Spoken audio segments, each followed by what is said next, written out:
नमस्कार। आज हम फाइनेंसिंग के दो बहुत जरूरी तरीकों पर थोड़ी गहराई से बात करेंगे, इक्विटी और डेट फाइनेंसिंग। जी, कंपनियां आखिर अपना कारोबार चलाने या उसको बढ़ाने के लिए पैसा लाती कहां से है, ये समझना वाकई दिलचस्प है। हाँ, और आज की हमारी बातचीत का आधार है एक स्रोत जिसका टाइटल है इक्विटी बनाम ऋण वित्त पोषण, एक तुलना। तो कोशिश ये रहेगी कि इन दोनों तरीकों को बिल्कुल आसान भाषा में समझें, इनके जो मुख्य फर्क हैं वो जानें। और ये भी कि कंपनियां कब कौन सा रास्ता चुनती हैं और क्यों। हाँ बिल्कुल। तो चलिए शुरू करते हैं फिर। सबसे पहले ये इक्विटी फाइनेंसिंग, ये क्या है? देखिए, इक्विटी फाइनेंसिंग मतलब कंपनी अपने मालिकाना हक के छोटे हिस्से यानी शेयर्स वो निवेशकों को बेच देती है। अच्छा। और उससे पैसा जुटाती है। इसके बदले में निवेशकों को क्या मिलता है? एक तो कंपनी में हिस्सेदारी, हाँ। दूसरा भविष्य में अगर मुनाफा हुआ तो उसमें हिस्सा जिसे डिविडेंड कहते हैं, और तीसरा अक्सर कंपनी के फैसलों में वोट देने का अधिकार भी। अच्छा, जैसे मान लीजिए कोई नई कंपनी है, कोई स्टार्टअप है, उसे 50 लाख रुपए चाहिए जी, तो वो अपनी 25% हिस्सेदारी किसी निवेशक को दे दे। बिल्कुल बिल्कुल। अब वो निवेशक उस कंपनी का 25% मालिक बन गया एक तरह से। समझ गया। अच्छा, तो फिर इसके उलट ये जो दूसरा तरीका है डेब्ट फाइनेंसिंग, वो कैसे अलग है? डेब्ट फाइनेंसिंग जैसा नाम से ही लग रहा है, वो उधार लेना है, सीधा सीधा लोन। हाँ। कंपनी बाहर से पैसा उधार लेती है, जैसे बैंक से या एनबीएफसीज होती हैं उनसे, या फिर बॉन्ड जारी करके भी। अच्छा।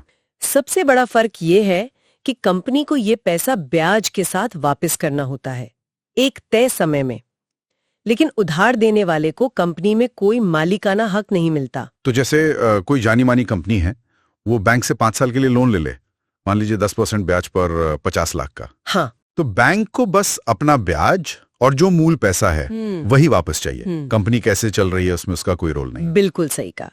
बैंक या जो भी उधार दे रहा है वो बाहर ही रहता है। तो यहाँ सबसे बुनियादी फर्क ही मालिकाना हक का है। इक्विटी में निवेशक हिस्सेदार बन जाते हैं, पार्टनर जैसे।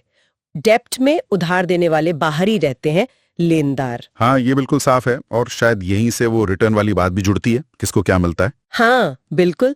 देखिए, इक्विटी वालों को मिलता है डिविडेंड, जो कि कंपनी के मुनाफे पर निर्भर करता है। अच्छा, मतलब गारंटी नहीं है? कोई गारंटी नहीं, मुनाफा होगा तो मिलेगा, नहीं तो नहीं।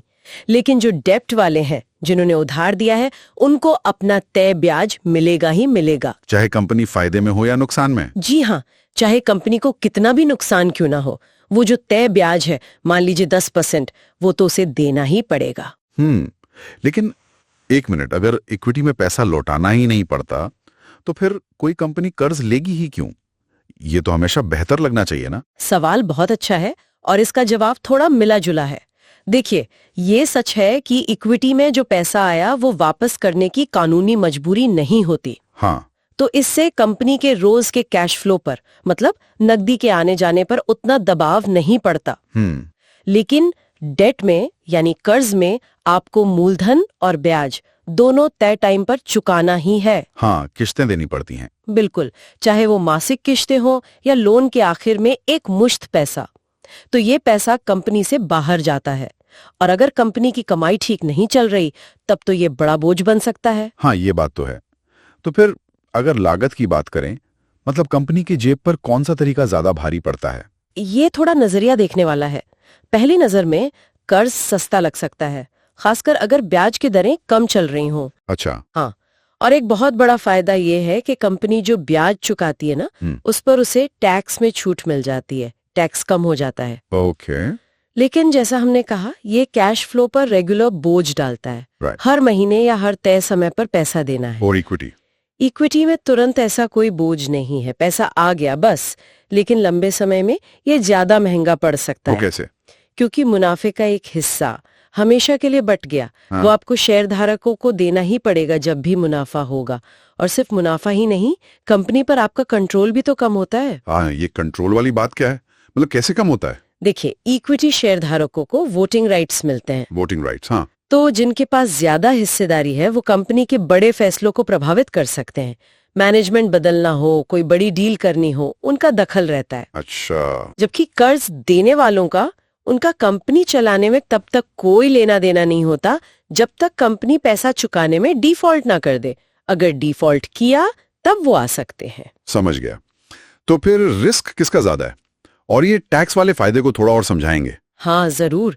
रिस्क की बात करें तो इक्विटी निवेशक का जोखिम बहुत ज्यादा है, बहुत ही ज्यादा। अच्छा। सोचिए, अगर कंपनी डूब गई, फेल हो गई, तो उनका सारा पैसा गया, जीरो।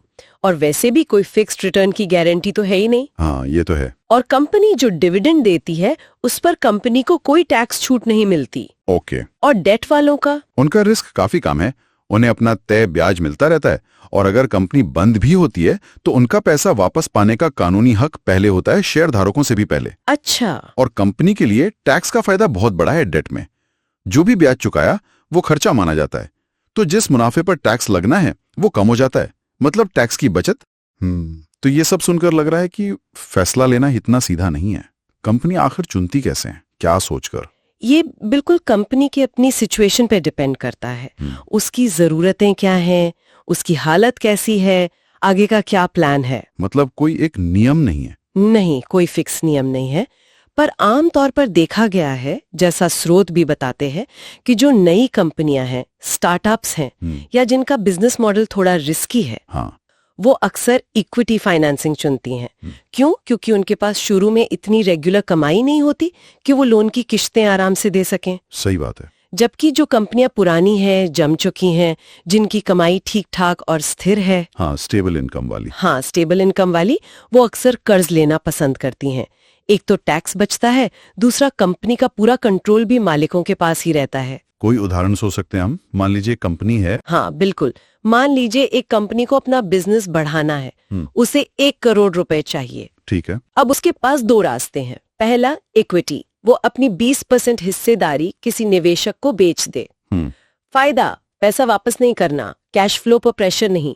नुकसान, मुनाफा हमेशा के लिए 20% बढ़ गया और कंपनी के फैसलों में एक नया पार्टनर आ गया, कंट्रोल कम हुआ। ओके। और दूसरा रास्ता? दूसरा रास्ता डेप्ट, वो 10% ब्याज पर 5 साल के लिए 1 करोड़ का लोन ले ले। ठीक है। फायदा, कंपनी का पूरा कंट्रोल मालिकों के पास रहा, ब्याज पर टैक्स में छूट मिली। नुकसान, हर साल 10 लाख रुपए ब्याज देना होगा और 5 साल बाद 1 करोड़ वापस भी करना है। कैश फ्लो पर पक्का बोझ। तो चुनाव इस पर निर्भर करेगा कि कंपनी के लिए उस वक्त ज्यादा जरूरी क्या है, कंट्रोल बचाना, कैश फ्लो मैनेज करना, या भविष्य के मुनाफे को बचाना। एकदम।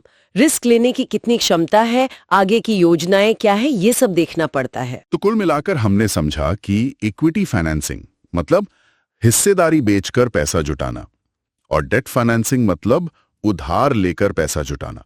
दोनों के अपने प्लस माइनस हैं। बिल्कुल। मालिकाना हक, लागत, जोखिम, कंट्रोल, टैक्स, इन सब बातों का वजन देखकर ही कंपनी फैसला लेती है। हाँ। और ये पूरी चर्चा एक एक दिलचस्प सवाल भी उठाती है आखिर में। क्या? कि आज का जो बिजनेस का माहौल है वो कितनी तेजी से बदल रहा है। तो क्या कंपनियों को सिर्फ इन 2 पारंपरिक तरीकों तक ही सीमित रहना चाहिए, या अब कुछ नए हाइब्रिड किस्म के मॉडल जो इक्विटी और डेट के बीच का रास्ता निकालते हों वो ज्यादा जरूरी होते जा रहे हैं? ये सोचने वाली बात है। क्या इन दोनों का मिश्रण भविष्य है? शायद इस पर भी कभी बात करेंगे। जी बिल्कुल, ये आगे सोचने का एक अच्छा पॉइंट है।